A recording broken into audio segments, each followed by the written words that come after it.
Bonjour à tous. On va démarrer cette matinée qui est consacrée sur cette agora au MedTech.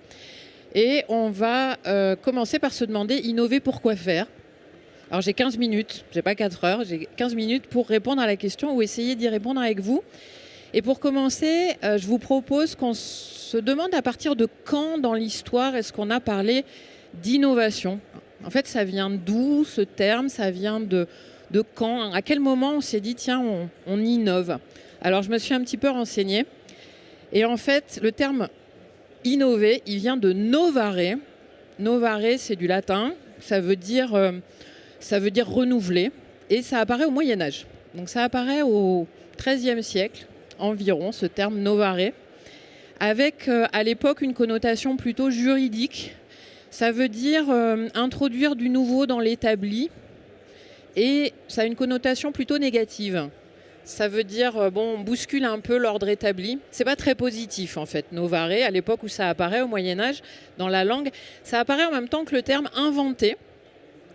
Donc ce sont deux termes qui vont ensuite se développer dans le langage. Et pourquoi c'est intéressant de regarder la période où ce terme apparaît? C'est parce que, en fait, novare, ça va apparaître au Moyen-Âge au moment où la conception du temps, elle va changer. Elle va changer dans la société. Jusqu'au Moyen-Âge, la manière dont on vit le temps est cyclique, principalement. Alors bien sûr, la chrétienté a introduit une vision linéaire entre la création et le jugement dernier. Mais globalement, au quotidien, le présent est une répétition du passé et le futur est une répétition du présent. On est sur quelque chose qui est répétitif. Alors ça se voit dans le quotidien avec les offices religieux qui sont... je crois que de mémoire, il y en a 7 par jour. Ils reviennent tous les jours. Ça se voit avec les fêtes aussi comme Noël, Pâques. Ça se voit avec les vendanges, les semailles, les moissons. Bref, on est sur une conception cyclique du temps. Et au moment où le terme novare va commencer à apparaître dans la langue, c'est aussi le moment où les horloges vont apparaître. Alors les horloges, quand elles apparaissent, est-ce que j'arrive à faire défiler mes... Ah oui, pardon. Reviens petit, voilà. Donc les horloges, elles apparaissent au même moment. Entre 1270 et 1300, on a les premières horloges mécaniques. Alors au début, elles ne sont pas très précises, elles sonnent les heures, elles sonnent les offices religieux. Puis petit à petit, elles vont se raffiner d'un point de vue mécanique. Et elles vont permettre de découper le temps de manière de plus en plus précise et surtout de manière stable. Je n'ai pas le temps de vous en parler ici, mais les heures n'ont pas toujours eu la même durée. Elles étaient calées sur la durée du jour, du soleil, et une heure de nuit en hiver. En fait, les journées étaient découpées en 12 parties diurnes, 12 parties nocturnes. Mais évidemment, en hiver, quand vos journées sont plus courtes, les 12 parties diurnes, elles étaient plus courtes que les 12 parties nocturnes. Voilà. Et ça change avec l'apparition des horloges. Et les horloges, progressivement, elles vont aussi scander la vie profane, les foires, les marchés, la durée par exemple des grandes foires ou des marchés, elle va être déterminée par le temps qui s'écoule sur les horloges. Et ça a l'air tout à fait anodin, on se dit ça n'a rien à voir avec l'innovation, mais si, parce que c'est cette mesure du temps qui va permettre plus tard le développement de la science physique de Galilée et de Newton. C'est vraiment la base, le temps, il est fixe, il est mesurable. Et c'est comme ça que les horloges en fait, ont une vraie influence sur notre manière de nous représenter le temps. Pourquoi ? Parce que avec les horloges, la conception linéaire du temps, elle va s'imposer, y compris dans la vie quotidienne. Et ça change quelque chose de fondamental. C'est qu'à partir du moment où le temps il est perçu comme linéaire, bien, l'avenir ne sera pas la répétition du passé. Et comme l'avenir ne sera pas la répétition du passé, alors il est un peu plus incertain qu'avant. Et puis surtout, et ça va se faire très progressivement au fil du temps avec la philosophie des Lumières, avec l'apparition des sciences physiques, avec l'apparition de ce qu'on appelle la modernité, progressivement, on va associer l'écoulement du temps à l'idée de progrès. Et c'est là qu'on revient à notre...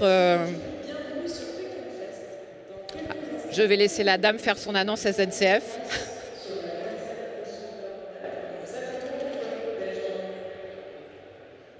A priori, c'est fini. Ça a l'air fini. Donc, je ne sais plus où j'en étais. Donc, notre petit mot innover, novare, finalement, quand on va passer à cette perception linéaire du temps, C'est intéressant de se rappeler que je vous ai dit tout à l'heure, il avait une connotation négative. Il voulait dire qu'on perturbait l'ordre établi, ce terme novare. Et bien progressivement, il va perdre cette connotation négative. Il va d'abord devenir un peu plus neutre au XVIe siècle. Il veut juste dire créer de l'inattendu. Et puis, au XVIIIe et au XIXe siècle, il va être attrapé finalement par cette évolution de la philosophie et de la technique. Et on va l'associer à l'idée de progrès. Et finalement, l'écoulement du temps, il va devenir un écoulement dirigé, orienté vers l'idée que l'avenir, avec l'innovation, avec le progrès technologique, il sera mieux que le passé. Et donc ça, c'est la révolution industrielle. C'est l'idée qui se développe que le retour en arrière, il serait forcément négatif. Donc là, moi, je me suis fait un peu plaisir et je vous ai mis un petit gif de Back to the Future. Mais on est vraiment dans cette idée que revenir en arrière, c'est vraiment la cata et que l'avenir doit être un progrès. Oui, mais ce serait trop simple d'en rester là. Je vais vous montrer une série d'images, donc je vais me pousser pour que vous voyez bien. Je vais vous en montrer une série, je vais vous demander de bien les regarder et de me dire ce qui vous frappe dessus.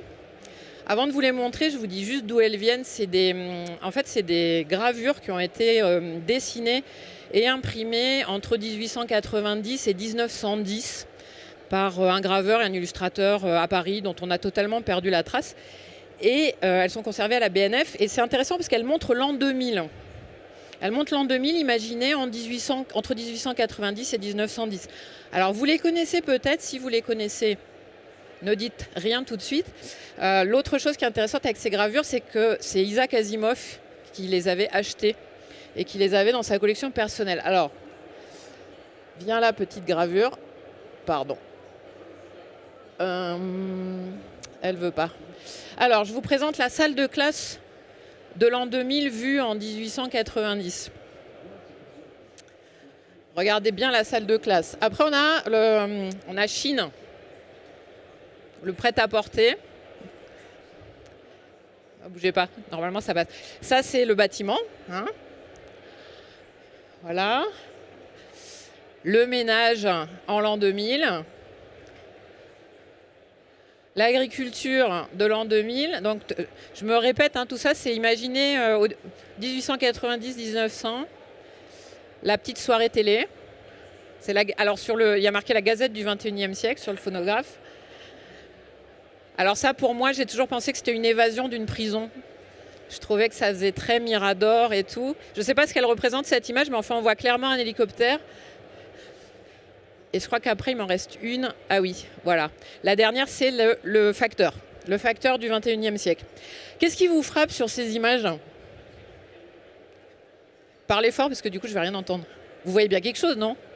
Il y a une certaine réalité, ouais. Quoi d'autre ? Ça vole, uniformisation, ouais.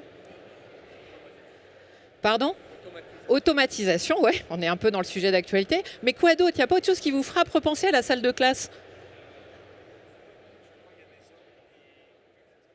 Ouais, il y a des hommes, des humains, ouais, il y a toujours des humains, c'est rassurant. Quoi d'autre ? Ouais, il y a une uniformité. Bon, j'ai pas le temps de vous faire poireauter plus, mais en fait, si vous regardez la salle de classe, elles sont où les filles ? Ils sont comment les vêtements des gens ? Là, qui est-ce qui récupère le courrier ? Regardez sa livrée, son gilet. Qui est-ce qui fait le ménage ? C'est la mère de famille ou c'est la bonne ? Bah, c'est la bonne. Qu'est-ce que je veux vous montrer avec ces images ? C'est qu'en fait, on est tout à fait capable de se représenter une évolution technique. C'est assez juste, hein, ce qui est montré. L'aspirateur, il est pas mal, hein, c'est le balai mécanique, il est assez bien vu. Mais par contre, on est incapable de se représenter l'évolution sociétale. On est incapable de se représenter l'évolution des systèmes de valeurs. Et pourquoi est-ce que c'est pas neutre de se dire ça ? C'est parce que quand on parle de tech, et ici on parle de tech, on la voit souvent comme une couche technique supplémentaire qu'on pose sur la société d'aujourd'hui et on réfléchit par rapport à la société d'aujourd'hui. Ça marche pas. En tout cas, c'est imparfait, c'est forcément imparfait. Il y a plusieurs choses. D'abord, les référentiels de valeur, ils évoluent et on ne sait pas comment ils vont évoluer. Je n'ai pas le temps de m'étendre, mais l'oisiveté au 19e siècle, c'était la marque d'un statut social. Quand on était oisif, travailler c'était dégradant, et quand on était oisif, c'est qu'on avait réussi.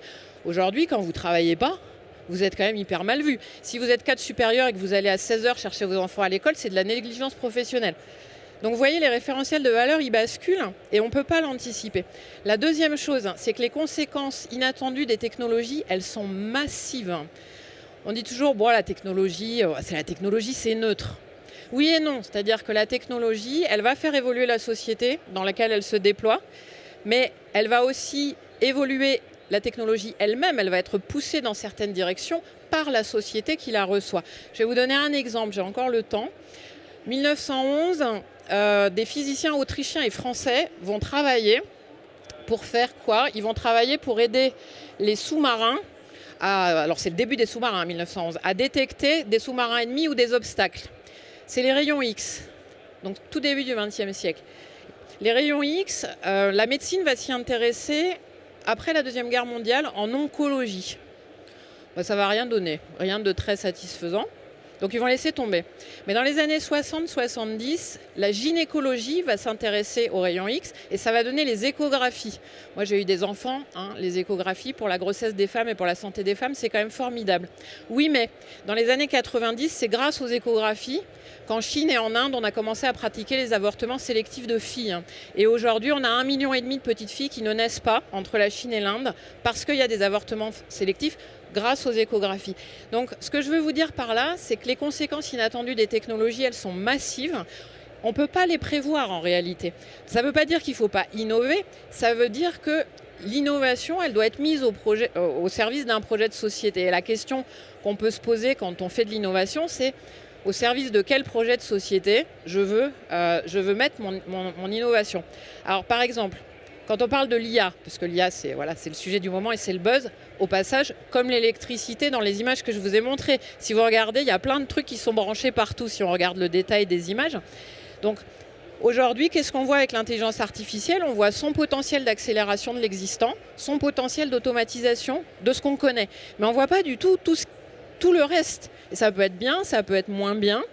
Mais on n'en a en fait aucune idée. Peut-être que demain, avec l'IA, l'oisiveté, ça redeviendra la marque d'un statut social. Je ne sais pas. Donc, finalement, on ne peut pas prédire. Et quand on ne peut pas prédire, en fait, on a un peu tendance à dire « oh là là, oh là là, oh là là, panique à bord, je régule, maîtrise des risques. » Voilà. Moi, je dis... ça ne marche pas, parce que la technologie, elle évolue toujours plus rapidement que ce qu'on est capable d'imaginer pour la mettre dans des cases. Par contre, une manière peut-être, et je vais passer le gif parce qu'il est fatigant, ce gif, il bouge quand même beaucoup, une manière peut-être de reprendre la main collectivement et de façon démocratique sur nos innovations, c'est de se demander à quoi est-ce qu'on veut qu'elles servent, au service de quel projet est-ce qu'on veut les mettre.